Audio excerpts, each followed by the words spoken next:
Naharang ng immigration, umakyat sa second floor, pwede raw namang matulungan pero 6 digits.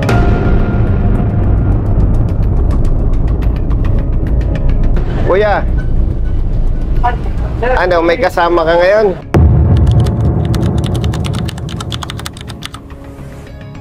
Si Kuya, iniintay ko, nagpa-parking daw.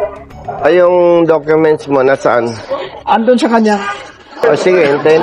Attorney, kasama ko yung senior citizen. Oo. Hindi ko pinakyat. Yung last time na inassist po ninyo. Hindi ko na pinakyat, nasa baba. Okay na raw eh. Okay na raw po. Di ba magko-code pa siya? Para mag-compliance po ata yun. Bababayin natin po dito. Pasok mo. Sige. Ang nangyari kasi noon, for your information, being the chief of staff, naharang ng immigration papuntang Australia. Ang citizenship niya dual eh. May hinanap na document. Pero yung passport niya, Australian passport, na-present niya. May hinanap sa kanya document. To cut the short, di siya nakabiyahe. Pumunta siya dito para mag-asikaso ng certificate ng dual citizenship. According to him, umakyat sa second floor, doon sa concern office, ang sabi, walang records, walang in-advise, walang ginawang assistance. Pagbaba niya sa baba, may nakausap siya sa information, pwede raw namang matulungan, pero 6 digits. So, kaya, humingi ng tulong sa office ko. Last time sinamahan natin, no? At inasikaso na dito yung documents. Bumalik kami dito kasi may advice. Ngayon, hindi ko na pinaakyat kasi na-stroke eh. PWD. Kung papakyatin ko, napakahirap para sa kanya. Tungkol lang. Sige po. I-assist na lang namin sa baba po. Could you know kung, sir, kung ano po yung hinihingi na official document sa kanya nung... Ano, yung certificate ng dual citizenship niya. Eh, sabi niya, that time, hindi niya dala yung passport, Philippine passport. Okay lang na na-hold siya. Ngayon, ang nabanggit ko sa inyo, kaya humingi ng tulong sa office ko, pagpunta dito, hindi siya in-assist, hindi siya in-entertain, hindi sinabi ang requirements. Pagbaba sa information, nagbaka sakali, pwede raw naman. Basta, pagbibigay siya, 6 digits. Sino kaya yung kausap ko? So, ganda kung mapinpoint niya kung sino. Oo. Para ma-identify natin talaga kung sino man. Kasi, ano po yan, sa baba, halo-halo na po dyan, sir, yung mga tao. May employee at saka may mga hindi employee. Ay dapat yan, mabantayan talaga kung employee ng inyong hindi naman ito tolerate office.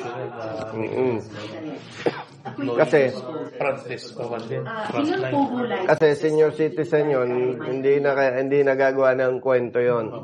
At saka alam mo, sa tagal natin sa service, pag nag-usap tayo, alam ko agad kung binobola mo ko o hindi. At saka hindi madali gumawa ng kwento. Sabi nga niya, kung 6,000 pesos, magbibigay na siya eh. Ay 6 digits pala eh. So pag 6 digits, minimum yun, 100,000. Wala nang nakuha ko siya na ano pangalan. Natandaan niya lang po yung... Madi-describe niya lang. So sa information, pagbaba, sabi niya, medyo malaki ang katawan, babae, lesbian. Naka-jacket daw eh, kaya wala siyang makitang pangalan eh. Siguro may ano siya sa mata eh, parang sabi niya blue eh, pero nakikita mo nga black eh. Kasi usually ang nasa baba po namin pag CSU, Civil Security Unit. Pero ba't nakaupo doon sa information? Doon mismo. So dalawa na lang yan, either employee or sale. Malaki daw ang katawan eh, kasi laki mo. Kung sinabi niyan lalaki, baka ikaw na agad sa isip. No? Ano pa ang kailangan? Sir, kasi ang mga ilang punta pa kami dito. sana isa na lang, sir. Kaya lang ang problema kasi dito, ang birthday niya. Sa birth certificate ay 1960. December 31, 1960. Nirehistro tong dokumento na to, January 1961. Per ang claim ng tao Late ano. Hindi, ang claim niya na birthday ay December 16, 1961. So, Ano yung sa birth certificate niya? 31 po. December 31, 1960. Ngayon ganito. Ano? Ang Kasi, yung mga kanina lang may kausap akong kamag-anak ko eh. Ang spelling ng apelyido ng misis niya, B-U-C-E-T-A. Yung mga kalahi natin, nung 1960s, hindi sila masyadong aware sa date. Di ba? Pati spelling. Ngayon, ano ang dapat gawin para ma-resolve may yan? attempt na gumawa. Kaya lang nung nag-affidavit kasi nung una, sir, ang in-affidavit niya ay place of birth. Wala problema yung place of birth niya. Ay, teka, dito ginawa yan eh. Oo nga, sir. Inassist siya. Kaya nga sabi ko, sir, dapat inayos na kaagad to. Kahit naging date of birth na lang to. Tapos, dineclare niya sa Australian passport at Philippine passport kasi iyon naman talaga yung sinubmit niya nagpapakita nung... So, ano dapat yan? Dapat i-correct. Iulitin lang to, sir. Yung affidavit Tapos, po. Dito rin ginawa yan eh. Pina-assist ko eh. So, i-edit lang to na ilalagay yung... Hindi, dito nga pina-assist yan eh. Ayun nga, Labas tapos- po ito, sir. Hindi, in-assist nga ng staff nyo kasi nga, yung tao, PWD. Okay. Ngayon, kung anong dapat i-correct, Ayun lang naman, sir. ipa-type na lang natin, Ayun na, sir. Tapos papirma na lang tapos sa kanya ulit. pa-assist na lang uli. Ano na gagawin natin, sir? Pinaliwanag ko lang na Oo. ito lang yung ayusin para makatawag na siya.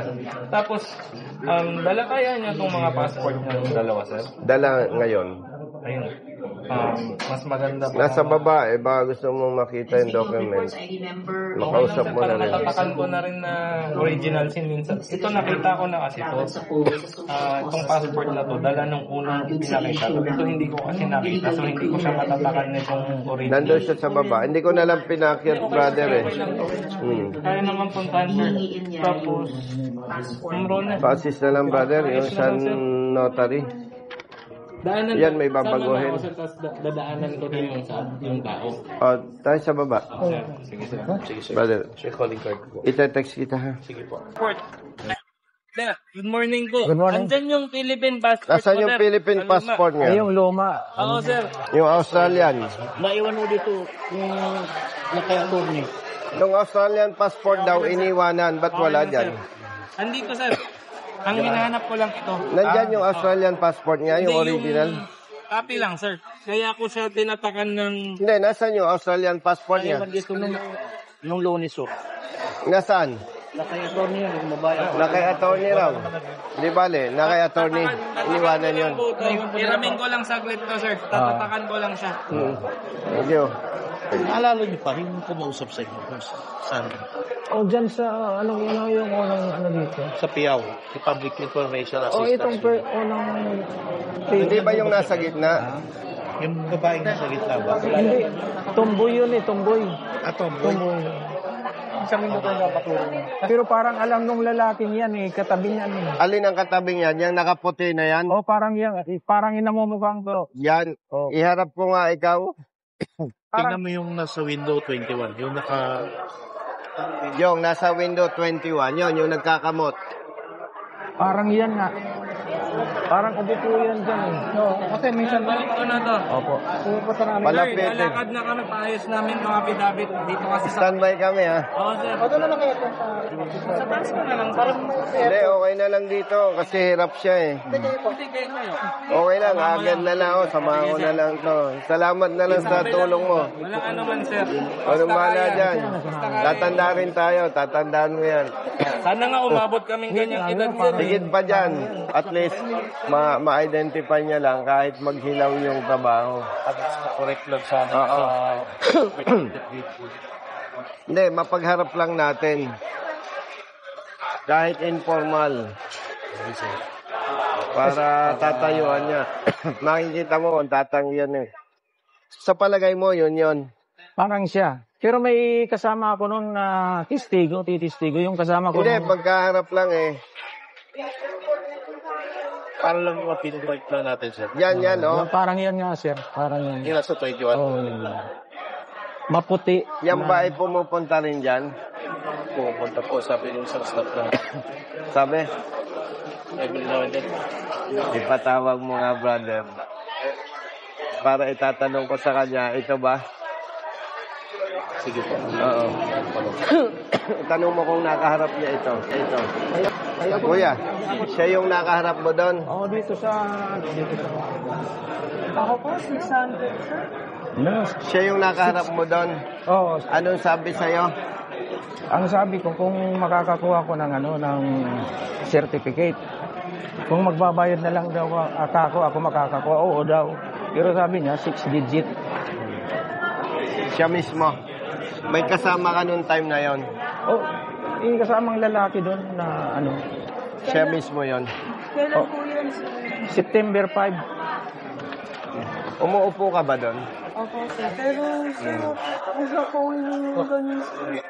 Hindi, may witness siya eh. May witness ako, dalawa kaming umarap doon.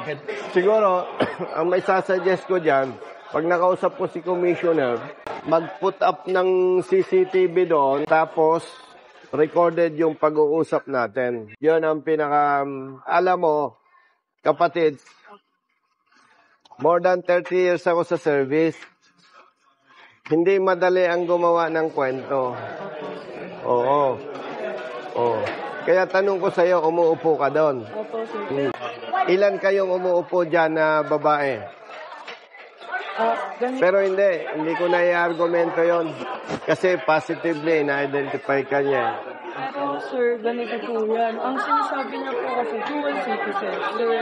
Pero hindi po kasi kami sa dual citizen. Hindi yon. Na-explain ko na kay partner. Hindi dyan nilalakad ang dual citizenship. Nagkwento ko naman sa'yo, di ba? Galing siya sa second floor para sa dual citizenship. Ang sinabi lang sa'yo, wala kang Wala daw akong records. records. Walang sinabing itong requirements, itong gagawin mo. O galing Pinoy, kahit naman ikaw partner, dahil hindi ka na-satisfy, hahanap ka ng pwedeng makausap. No? Pagbaba niya, thinking na information yon, nag-approach. Siya ang nakausap. Yun ang advice. Pwede naman tulungan, pero magbibigay 6 digits. Hindi ko naman siya kukonvince na mag-file ng complaint, Kasama ko, kung considering talagang his sasama ko. health status. Kasi pag meron kang kinakarap na complaint, pwedeng may takot, kung ano-ano. Di ba? Oh, baka magkaroon ng anxiety, baka lalo pang madisgrasya. I will not convince him to file a complaint. Kaya ako pinarating sa inyo para mag-serve as warning. Kasi in fairness naman sa kanya, pag nilabas ko ito, hindi ko papakita ang mukha niya. Para maging warning ito sa kasama natin. And partner, matagal na tayo sa government service. Even you as her chief, hindi mo pwedeng sabihin, sir, walang ganito dito. Kasi hindi mo ay bantayan ng tao mo, di ba? Pilipino tayo. Alam natin ang isang ang nagpapabagsak sa ating gobyerno, yung corruption eh. But by the way, I'm not saying na totoo yung aligasyon nitong PWD. Kasi sabi nga sa legal the suspect is presumed to be innocent until proven guilty. Hindi natin hinuhusgahan. Speculation ko dyan, brother, pwedeng may ikaw tsapa sa taas eh. Why? Kung ikaw, brother, ang nandun sa concern office, tatrabahin mo ng ayos yung trabaho mo. Sir, itong requirements, itong kailangan. Pero the fact na hindi mo ginawa yun, may kausap ka. Ganun lang yun, tama ba? Kasi kung walang ganung senaryo, ayusin mo ang trabaho mo. Pero dahil hindi mo inaayos ang trabaho mo, may magkakaproblema, maghahanap ng kausap yan. Ang gagawin ko dyan, brother, kung loobin ng Panginoon, makaupo sa Senado.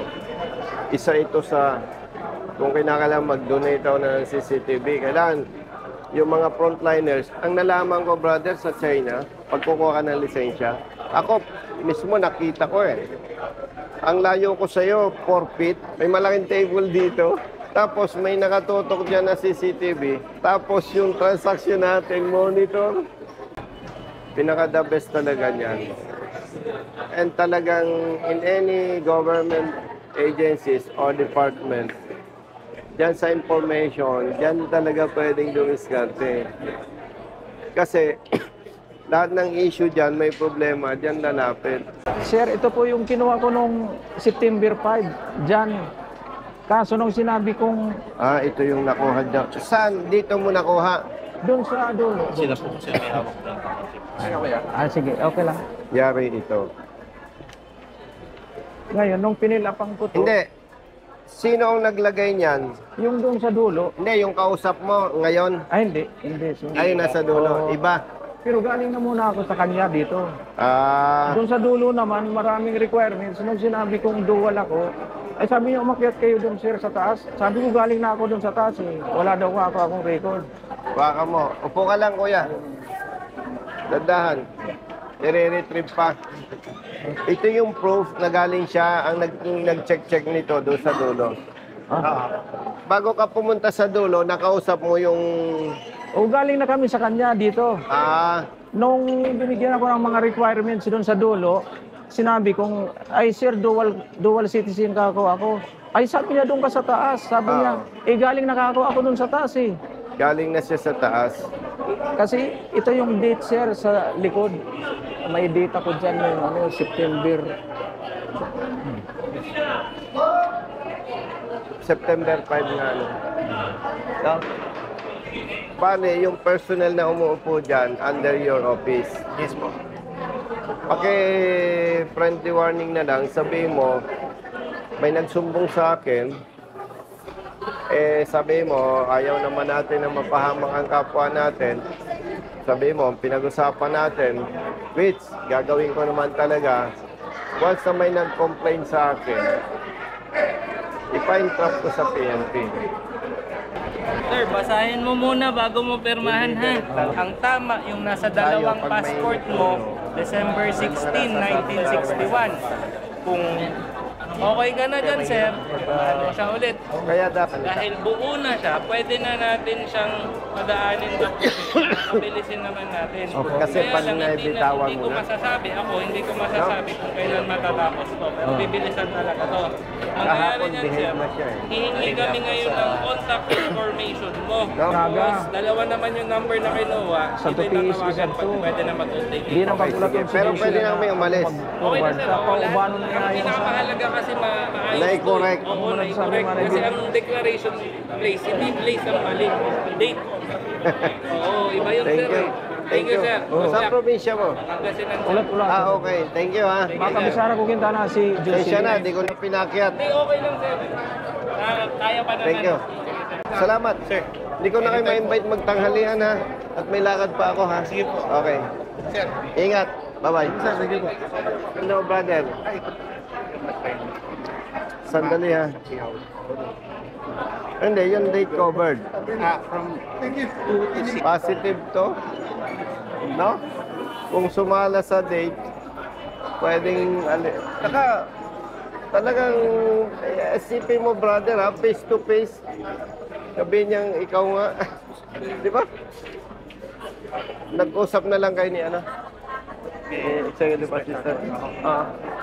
At babalik naman kami. Tumama yung date ng duty. Nasaan nga, brother? Tumama, brother Matt. Yung schedule ng duty nila, September 2 to September 6. Si Kuya may ebidensya, document, na nung September 5 siya pumunta dito. At positive na ina-identify niya. Nakita mo? Pag lahat ng facts, pinagsama-sama mo, tumatama, di ba? So, you know what to do. No, hindi naman tayo kaaway ng tao natin eh. Ang gusto lang natin, ma-prevent yung ganon. Tama po, sir. Di ba? Pasensya Kuya, po sa pangyayari. We apologize. Okay lang ito. mabuti na ano ni Hepe. Yan ang advantage pag may duty detail eh.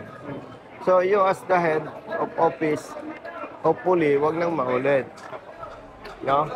At ang pinakamaganda na lang gagawin mo kapatid, mawarningan yung mga kasama niyo. Sabi mo, baka hindi nyo alam, kausap nyo, Intel na. Eh, masisira ang pangalan, masisira ang trabaho. Diba? Brother, salamat sa oras. Thank you. Oo. Okay, alis na kami ni Kuya. Asan yung kapatid mo? Andiyan na. Let's go. Sabi ni partner, pasensya na doon sa nangyari. Kompleto na yung documents. Ipa-process na lang. Hihintay na lang namin. Salamat. Pasensya na sa abala po. Okay. Pasensya po Oh, sige. sa abala. Thank you, sir. Kapatid. Sige. May inayos lang doon sa affidavit. Pero yan, good as okay na lahat. Kami na lang ang tatawag sa inyo. Nung itinuro niya, mapapansin na naging iba yung itsura niya. Parang maputi na, namutla pa. At ang maganda dito, pinakuha natin yung schedule ng kanilang duty. Tumutugma. Duty siya sa pagitan ng September 2 to September 6. Ay nangyari yung September 5 po. attempt na pirahan siya September 5. Kaya tumutugma. Ang maganda na ipaalam natin sa kanila na may ganon. Para kung sakali, Kuya, Brother Matt, may tumawag sa atin, nakapareho nito, na sa halip na tulungan, peperahan pa, makikipag-ugnayan na lamang kami sa PNP-CIDG para magkaroon ng entrapment operation. Kami na lang ang magbo-monitor. Opo. O may number naman Okay. kayo, Brother Matt po. Oo. Ano, Oo. abala namin. Mag-iingat ka. Talagang magkapatid, oh. Naka-yellow pa talaga pareho, no? Sabay pa. No? Yung nagpa-sign sa akin ng affidavit, sir, yun din ang nagbigay ng form na yun sa akin doon sa dulo. Nung sinabi ko sa kanyang duwal ako, ay sir, doon kayo sa taas. Eh sabi ko, galing na ako doon sa taas. Eh. Tinuro na nga ako dito. Hindi, talagang makikita mo, may problema. Dahil dapat sa taas pa lang, inasikaso ka na. Pero bakit ako tinuro nung anong, doon na lang kayo sa baba? Ah, sinabihan ka? Sinabihan ako nung Roland Ortiz. Doon sa taas? Opo. Ibig Parang sabihin, kunayban. may connivance talaga. Kasi Sinabi sa'yo, sa sa baba na taas, lang kayo. doon ka na lang sa baba makipag-usap. Hindi naman sinabing makipag-usap. Basta doon na lang kayo sa baba. O, tama. Sinadya ko para ma-meet kayo. Oo. Tama yung analysis ko. Tama. Na kaya hindi ka inasikaso sa taas Wala daw record. para may makikipag-usap ka sa baba. O kasi Yung pala, hindi niya inisip makipag-usap sa baba. Sinabihan siya na doon na lang. Dito na lang ako. O, kita mo? Yung aking assessment, tumatama, ano? Pipirahan talaga sir dahil Australian passport yung pinakita. Kanina, nung kausap ko yung opisyales, sabi ko, brother, parang may mali talaga. May sistema. Kasi kung hindi ganun ang intensyon, dapat tinulungan sa taas. Pero hindi inasikaso sa taas, kaya maghahanap ng makakausap, Oh, magkakaroon ng pera, transaksyon. transaction. Ay ngayon niya nabanggit, sinabihan pala talaga siya sa taas, na doon na lang sa baba. Baba na lang daw. So, ibig sabihin, may kontsabahan, ano? Pero tinuro pa nga Pananiwala ka? tinuro pa nga po yung elevator, mag-elevator na lang kayo. Oh. Ano, Tama, no? Yes, no? May kontsabahan. Pero ako naniniwala na kaloob ng Diyos na magkausap tayo. Alam mo bakit? Kung hindi mapuputol yung ganong sistema. Oo nga po. O, katulad ngayon, ilalabas natin ito sa social media, sa Facebook, sa YouTube.